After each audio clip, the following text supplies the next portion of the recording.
Bismillah.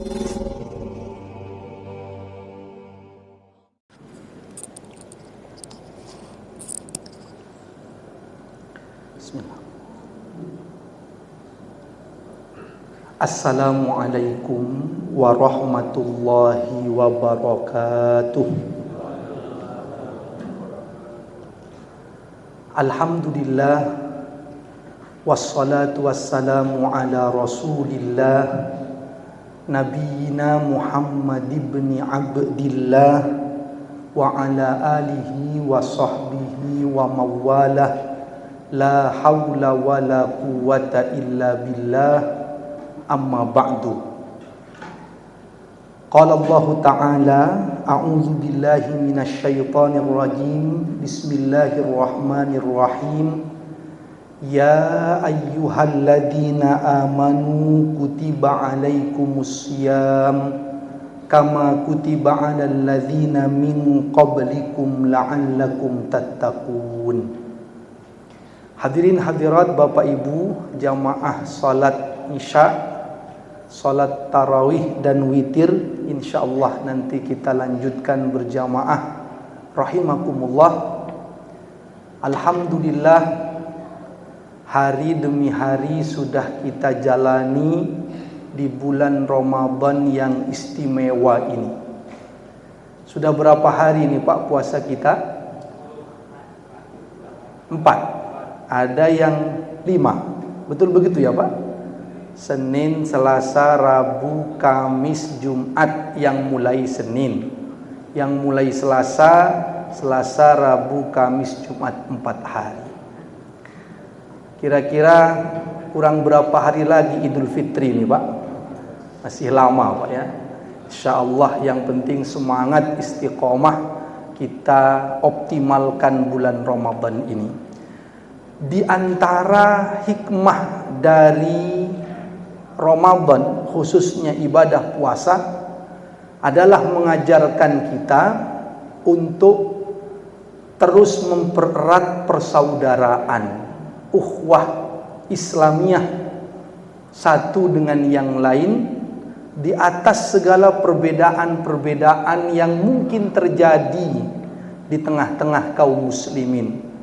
Yang ditonjolkan, yang ditekankan adalah persaudaraannya. Innamal mu'minuna ikhwah. Itu pelajaran dari puasa. Apa contohnya? Kita Pak, tadi sudah diumumkan, dianjurkan di Ramadan ini memberi buka puasa. Tak tahu kita siapa yang kita beri itu. Mungkin secara umum orang ingin memberi sesuatu kepada yang dikenal, keluarganya. Tetapi hari-hari di puasa ini kita dianjurkan saling memberi buka puasa. Yang istimewa itu tak tahu siapa yang memakan. Yang penting kata Nabi, man fattara shaiman kana lahu mithlu ajrihi ghaira annahu la yanqusu min ajri shaimi syai'an. Atau kama qala Nabi sallallahu alaihi wasallam.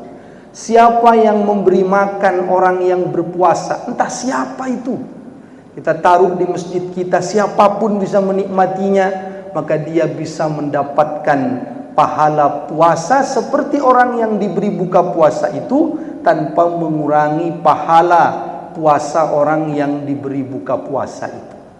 Maka sekali lagi kita diminta untuk mempererat kebersamaan persaudaraan. Sama Pak, qiyam Ramadan seperti ini. Ini kalau di luar Ramadan, anjurannya sendiri-sendiri lebih utama. Kalau di luar Ramadan, qiyamul lail, salat tahajud. Begitu Ramadan, dianjurkannya justru bersama-sama, berjamaah. Karena kita ingin dipererat persaudaraan satu dengan yang lain. Nanti iktikaf juga begitu Pak. Syaratnya iktikaf itu di masjid. Wa antum akifuna fil masajid. Padahal iktikaf itu saat kita beribadah kepada Allah. Tapi disyaratkan di masjid. Agar setiap orang datang ke masjid, keluarga ini datang ke masjid, keluarga itu datang ke masjid, bertemu di masjid. ada sisi persaudaraan, ada sisi penguatan kebersamaan satu dengan yang lain. Inilah pelajaran dari ibadah puasa itu. Sebulan penuh kita dilatih untuk memperkuat persaudaraan. Maka saya ingin mengajak kita semua untuk terus menonjolkan, mengutamakan ukhuwah Islamiyah di atas perbedaan-perbedaan yang mungkin terjadi, ditoleransi terjadi berbeda di antara kaum muslimin. Termasuk Pak, ini ada yang menanyakan ke saya, bagaimana Ustadz mengawali puasa kita juga ada perbedaan. Tak perlu diperuncing, tonjolkan ukhuwah di antara kita. Karena memang masing-masing ada ijtihad ulamanya. Masing-masing mengikuti ulama yang kompeten di bidangnya. Kata yang menggunakan imkanur ru'yat, yang melihat atau standarnya hilal harus terlihat, itu menggunakan hadis riwayat Bukhari dan Muslim. Nabi bersabda, sumu li ru'yatihi wa aftiru li ru'yatihi. Berpuasalah kamu kalau melihat hilal, berhari rayalah kamu kalau melihat hilal. Maka kata metode ini, saya tak mau berpuasa kalau tak melihat hilal, saya tak mau berhari raya kalau tak melihat hilal. Dan standar minimal hilal itu bisa terlihat, ketinggiannya adalah minimal 3 derajat menurut kesepakatan negara-negara di ASEAN khususnya. Tapi metode yang lain menggunakan tak harus melihat. Nah, ini perbedaan di antara ulama, wajar. Yang penting sudah bisa dihitung hilal ada di atas ufuk. Berapapun ketinggiannya, walaupun tak bisa dilihat, yang penting ada. Maka metodenya disebut hisab wujudul hilal. Disebutkan apa dalilnya? Menggunakan hadis juga. Riwayat Imam Bukhari, Nabi bersabda, inna ummatun ummiyatun la naktubu wa la nahsub asyahru hakadha wa hakadha, yakni marratan tis'ata wa ishrin wa marratan salasin, atau kama qala Nabi sallallahu alaihi wasallam. Kata Nabi dalam hadis ini, kami adalah umat yang buta huruf, tak pandai menulis, tak pandai ilmu hisab. Kata Nabi, bulan itu kadang-kadang 29, kadang-kadang 30. Dari hadis ini difahami, oh berarti dulu Nabi menggunakan ru'yat sebagai satu-satunya cara waktu itu karena umatnya tak pandai menulis, tak pandai ilmu hisab. Kalau tak kelihatan karena tak pandai ilmu hisab, maka disempurnakan Sya'ban 30 hari. Sekarang umat Nabi sudah pandai menulis, pandai ilmu hisab, bisa tahu terjadinya gerhana yang belum terjadi. Tahun berapa, bulan berapa, tanggal berapa, jam berapa, menit berapa, detik berapa, berapa lama, bisa dihitung dari sekarang. Dan terjadi karena ada rumusnya, ada kaedahnya, peredaran matahari, peredaran bulan sudah canggih, maka ini dianggap lebih memudahkan. Nabi dulu pakai ru'yat karena kondisi umatnya memang tak bisa ilmu hisab di waktu itu.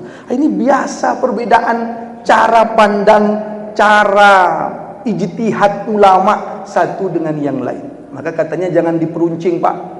Ada sering saya katakan memperuncing masalah ini, nanya ke temannya, kamu puasa kemarin pakai metode apa? Saya pakai metode hisab. Oh kamu ini Muhammadiyah. Saya tidak konco sama orang Muhammadiyah itu katanya. Nanya ke teman satunya, kamu pakai metode apa? Saya pakai ru'yat, imkanur ru'yat. Oh kamu ini NU katanya. Saya tidak konco sama orang NU itu. Lah kamu dari tadi nanya, ditanya balik Pak, kamu pakai metode yang mana? Saya memilih netral sajalah katanya. Apa itu netral? Gak poso katanya Pak. Nah ini yang tak boleh. Yakini yang kita yakini, hormati yang berbeda. Biasa tonjolkan ukhuwah, tonjolkan kebersamaan. Jangan saling mengejek, jangan saling menghina. Apalagi maaf Pak, yang tahun lalu sempat ada kasus mengancam sampai dilaporkan ke polisi. Aduh, tak perlu seperti itu. Ramadan ini mengajarkan indahnya persaudaraan. Sedang kita disuruh berbagi buka puasa kepada yang kita tak tahu, tak kenal dia saja kita disuruh berbuat baik, apalagi kepada teman, kepada saudara. Perkuat ukhuwah Islamiyah satu dengan yang lain di atas perbedaan yang ada. Kemudian ada yang mengatakan, Pak, tapi katanya disuruh taat pada ulil amri. Ini juga sudah dibahas oleh para ulama perbedaan ini. Kalau dicek tafsirnya, Pak, ulil amri itu dalam tafsir Ibnu Katsir, dalam tafsir At-Tabari dan yang lainnya, itu ternyata ulama juga berbeda menafsirkan ulil amri itu. Ada yang menafsirkan ulil amri itu pemerintah, ada yang menafsirkan ulil amri itu ulama dan ahli fikih. Siapa yang menafsirkan? Ada riwayat dari Ibnu Abbas, ada riwayat dari Imam Hasan Al-Basri, ada riwayat dari Mujahid dan ahli-ahli tafsir. Jadi memang berbeda pendapat. Maka yang mengatakan ikut ulamanya, dia juga merasa dia mengikuti ulil amri, karena ulil amri itu maknanya adalah ulama menurut mereka. Sekali lagi biasa perbedaan ini. Maka Pak, ada kalau saya pernah Pak membuka-buka sedikit, mencari-cari sedikit tentang masalah perbedaan ini karena saya ingin tulis untuk mengedepankan ukhuwah. Ternyata soal perbedaan ini, Pak, itu sudah bahkan sejak dahulu, dan kalau tahun 1971 itu bahkan keputusan Menteri Agamanya menuliskan langsung. Satu, saya baca itu Pak dokumennya. Satu, Menteri Agama memutuskan Sya'ban digenapkan 30 hari karena hilal tak nampak, maka puasa jatuh hari sekian tanggal sekian. Dua, keputusan keduanya, bagi ahli hisab dan yang meyakininya dipersilahkan untuk berpuasa sesuai dengan keyakinannya. Tertulis dalam surat keputusan Menteri Agama tahun 1971. Hari ini mungkin tak lagi dicantumkan itu dalam keputusan menteri, tetapi lihat suasananya. Menteri Agama langsung menyampaikan, mari kita saling menghormati perbedaan yang terjadi. Tahun lalu saya ingat Pak, Menteri Menko Polhukam, Bapak Profesor Mahfud MD, mantan sekarang Pak. Kok Ustadz kenal betul, kok ingat betul? Karena sama-sama Maduranya dengan saya Pak. Jadi Tretan TV katanya. Berarti Ustadz kemarin milih itu. Itu rahasia kalau itu Pak. Jadi kata beliau, izinkan tempat-tempat pemerintah yang mau dipakai untuk Idul Fitri oleh organisasi, misalkan kelompok masyarakat yang berbeda Idul Fitrinya dengan pemerintah. Menteri Agama mengatakan begitu, Menko Polhukam mengatakan begitu, Wakil Presiden mengatakan begitu. Kenapa kita masih memperuncing persoalan-persoalan ini? Ini tak ada gunanya untuk terus berkonflik satu dengan yang lain. Ramadan mengajarkan kita mengutamakan persaudaraan satu dengan yang lain. Kira-kira begini Pak, yang satu mengikuti sidang isbat hasilnya bagus, yang satu dijamin juga oleh pemerintah pendapatnya melalui misalkan Undang-Undang Dasar Pasal 29 ayat 2, negara menjamin tiap-tiap penduduk untuk memeluk agamanya masing-masing dan melaksanakan ibadah sesuai dengan agama dan keyakinannya itu. Maka sama-sama dijamin, tak perlu saling berdebat satu dengan yang lain. Konflik itu tak ada manfaatnya, utamakan persaudaraan. Katanya Pak, ada yang berkonflik dalam keluarganya, itu juga tak ada baiknya. Ada suami istri Pak tidak saling sapa, entahlah karena apa. Lalu suaminya bingung Pak, Ramadan, kenapa? Ini tidak saling sapa, gimana nanti yang membangunkan sahur saya, katanya. Karena butuh dibangunkan istrinya. Akhirnya Pak, karena dia tidak mau nyapa istrinya, dia tulis di kertas, Ma, katanya, bangunkan nanti malam sahur, ditaruh di meja rias istrinya. Apa yang terjadi Pak? Sampai malam, sampai subuh tak dibangunkan. Marahlah suaminya pagi-pagi. Kita ini memang tak saling nyapa Mas, Dek, katanya. Kita ini tak saling nyapa, kita ini emosi. Tapi khusus masalah sahur ini bangunkanlah. Apa kata istrinya Pak? Sudah tak bangunkan Mas tadi malam. Mana tak terasa? Itu Mas, ternyata istrinya membangunkan, ditulis juga di kertas ternyata Pak. Mas bangun Mas, katanya, sudah waktunya sahur. Tidak kira bangun kalau tulis di kertas itu. Maka jangan ada permusuhan, konflik-konflik itu. Yang tak saling sapa, Ramadan ini saling sapa. Ada Pak suami istri, itu tak saling sapa juga. Suaminya ingin menyapa duluan.